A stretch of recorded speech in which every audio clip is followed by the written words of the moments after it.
Hello, Panthers. This presentation is to explain to you the registration process for next year. Please pay attention as we walk you through completing this form so you will know how to select the right courses for next school year. Today you'll be getting your registration packets to fill out your course selections for the next school year. In the packet you'll find your registration sheet and your high school academic history. Freshmen, you'll have a pink packet, sophomores a yellow, and juniors a blue form. Juniors, you also have your credit checklist for graduation and an off-campus request form that must be filled out if you are requesting off-campus periods. You'll want to complete the graduation checklist using your academic history to make sure you register for the coursework that you need in order to keep you on track for graduation. Take a moment to get these forms out and then we'll continue on to the next step. Please put your first and last name and your student ID number on your sheet. An email and phone numbers will also be helpful for us in case we need to contact you regarding your courses.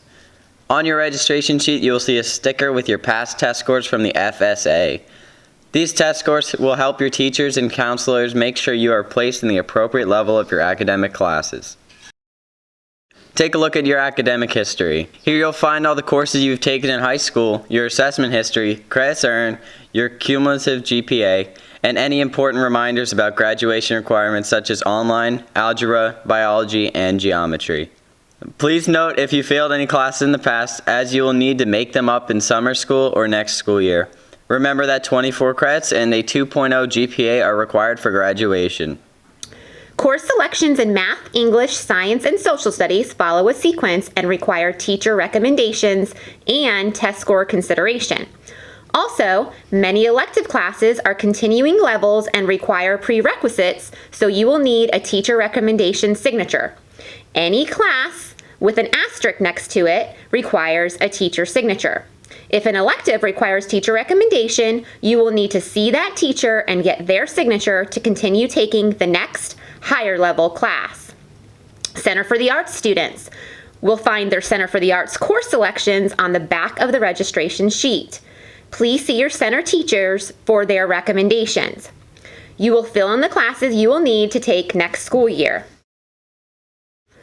You will need to select a total of 8 credits. Be aware that some classes are worth half a credit and some are worth a full credit.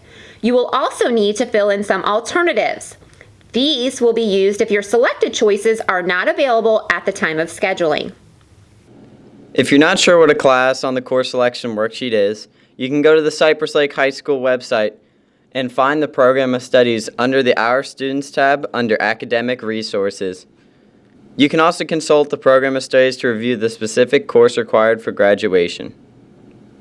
Please get your course selection sheet completed with the teacher approvals right away. You will need your filled out registration form, complete with signatures, returned to your English teacher before your scheduled registration date. Your English teacher will let you know that date. School counselors will meet with all students in the guidance office to review your choices and register your classes for next school year. This registration form is a commitment to keep the courses for the entire school year, so choose wisely because you will not be able to change your schedule after the school year begins. Set yourself up for an amazing school year by making thoughtful choices that will help you become the best you possible. Have a great day, Cypress.